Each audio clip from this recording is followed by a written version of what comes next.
প্রথম পর্বে আপনারা দেখেছেন আমাদের তারাপীঠ যাত্রা এবং মন্দিরে পুজো দেওয়া ও মহাশ্মশানের যজ্ঞ দেখা। এই পর্বে আপনারা দেখবেন তারাপীঠের যত ট্যুরিস্ট স্পট আছে সেইগুলো, সঙ্গে বামদেবের জন্মস্থানও। তাহলে চলুন ভিডিওটি প্রথম থেকে শুরু করা যাক।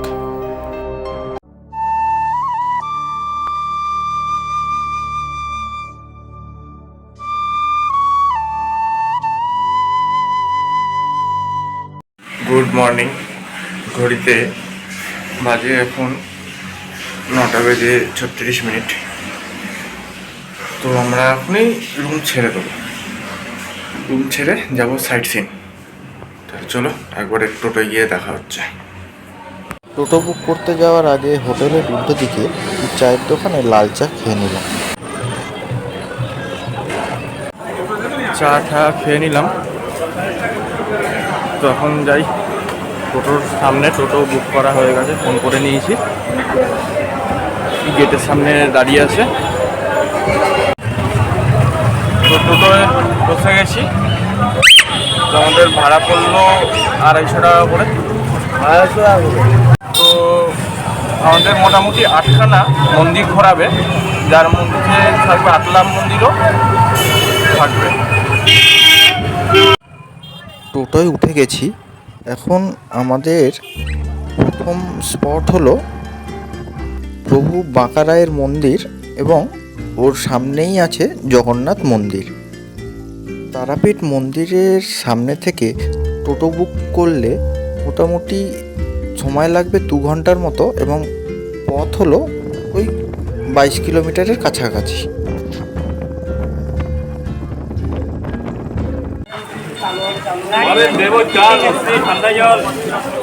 তো এখন আমরা এলাম প্রভু বাঁকারায় শ্রী মন্দির।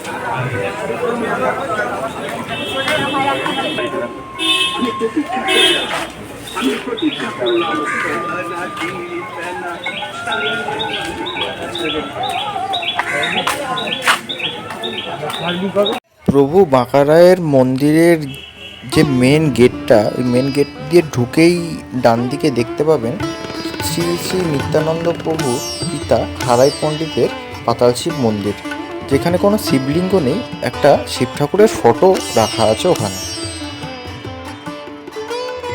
প্রভু বাঁকারায়ের মন্দির এর আগেই পড়বে শ্রী জগন্নাথ দেবের মন্দির। এই হলো জগন্নাথ দেবের মন্দিরের গেট, কিন্তু ভেতরে কোনো ফটো ভিডিও করা কোনো পারমিশন নেই। তো সেই জন্য বাইরে থেকেই কিছু ভিডিও করে আপনাদের সাথে শেয়ার করলাম। সিঁড়ি দিয়ে উঠতেই দেখতে পাবেন অনেক ঠাকুরের মূর্তি দেয়ালের দুপাশে গাঁথা আছে। এটি জগন্নাথ দেবের পেছনে একটি মন্দির, যেখানে আপনারা প্রথমে দেখতে পেলেন নিমাই ঠাকুরকে। তার পাশেই আছে বিমলা মাতার মন্দির।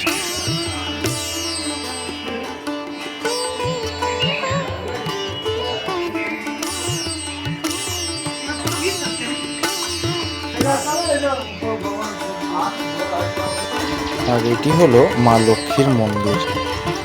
ভেতরে মা লক্ষ্মীর একটি বিগ্রহ রাখা আছে। চলে এলাম শ্রী শ্রী বাঁকারায় মন্দিরের সামনে। মন্দিরের নাট মন্দিরে দেখা যাবে, এই নাট মন্দিরে শ্রীকৃষ্ণের লীলা ও অবতার উল্লেখ করা আছে দেওয়ালে দেয়ালে। আর তখন ওই নাট মন্দিরে একজন কৃষ্ণ ভক্ত কৃষ্ণের নাম গান করছিলেন।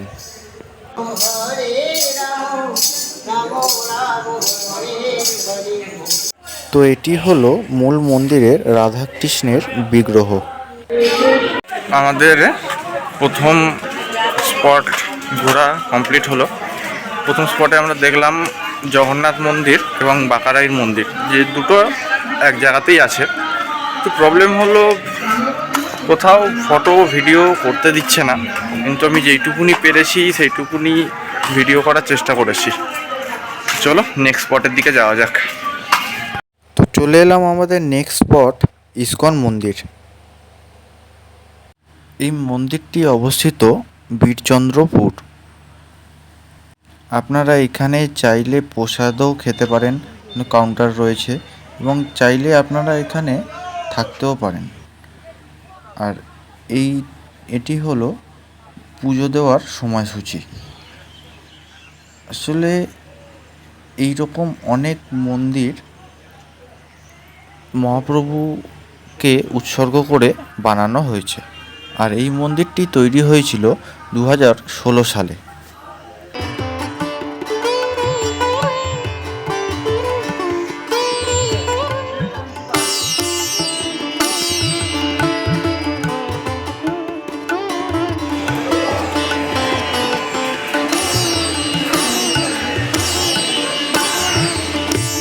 তো ওই দূরে আপনারা দেখতে পাবেন মন্দিরের বিগ্রহ।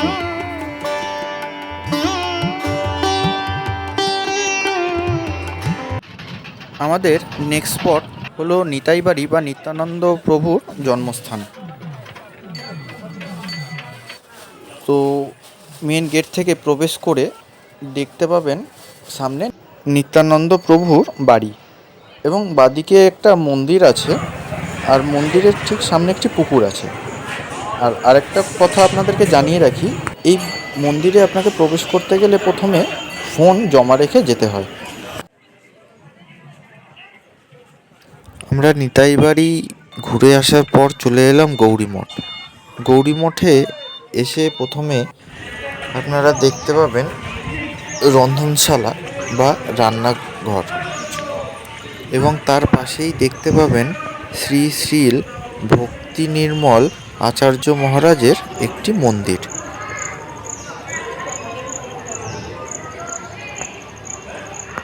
আমি সঠিক জানি না, কিন্তু যতদূর মনে হয় এই জায়গাতে থাকার ব্যবস্থা আছে। আর এটি হলো মন্দিরের বিগ্রহ।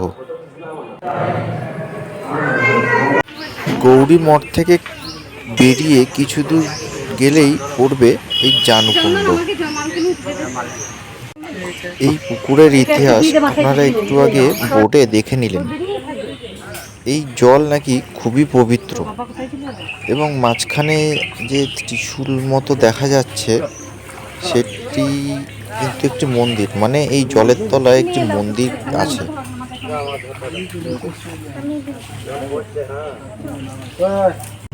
আমাদের একদিকে স্পট ঘোরা শেষ, আর আমাদের এখনো বাকি আছে আটলা ঘোরা। তো আমরা এখন আটলায় যাওয়ার জন্যই রওনা দিলাম। জানুকুণ্ডু থেকে আমরা বেরিয়ে গেছি, তো এখন যাচ্ছি আমরা আটলা। আর এইখান থেকে আটলার দূরত্ব হলো প্রায় 10 থেকে 12 কিলোমিটার মতো।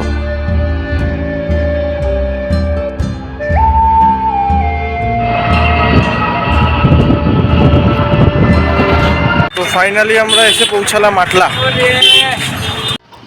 আটলা পৌঁছে বামদেবের বাড়ি যাওয়ার আগে পড়বে প্রথমে বিলাসবাসিনী কালী মায়ের মন্দির। শোনা যায় নাকি এটি খুবই জাগ্রত মা, তাই আগে মায়ের মন্দিরে প্রার্থনা করে তারপরে আমরা রওনা দিলাম বামদেবের বাড়ি দেখার উদ্দেশ্যে।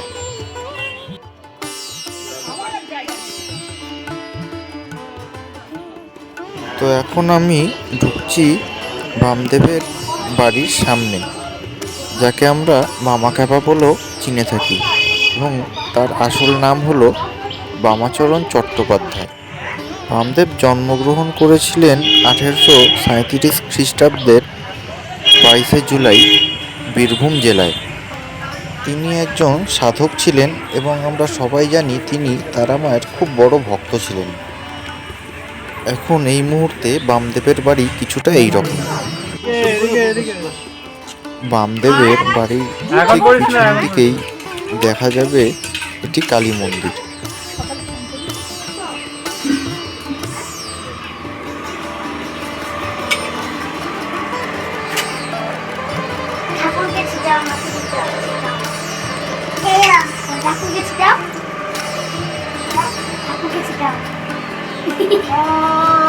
ঠিক সামনের রাস্তাটা ধরেই চলে গেলে দেখতে পাবেন আরেকটি মন্দির। এখানে এক লোকাল লোকের মুখে শুনলাম যে বামদেব নাকি নিজে এই মন্দিরটি প্রতিষ্ঠা করেন। এই মন্দিরে তারা মা অর্থাৎ বামদেবের বড় মা ও তার কুকুর কালু ভৈরবের মূর্তি এখানে রাখা আছে। আমাদের পুরো তারাপীঠ ট্যুর কমপ্লিট হলো। মাকে ভালো মতো করে পুজোও দেওয়া হলো আর ভালো সাইট সিনও করা হলো। তো জায়গাটা প্রথমবার এলাম আমি, খুব ভালো লাগলো। এবার বাড়ির দিকে যাব, তো সেই জন্য চলে এসেছি রামপুরহাট স্টেশন। তো চলো, ভিডিওটি ভালো লাগলে কমেন্টে জানাবেন। দেখা হচ্ছে পরের ভিডিও। টাটা। দিচ্ছে টাকা, তাই বাবাকে ধন্য করলে তোমার জীবনে হবে ধন্য। ছেলেরা বাবাকে অপমান করতে পারে।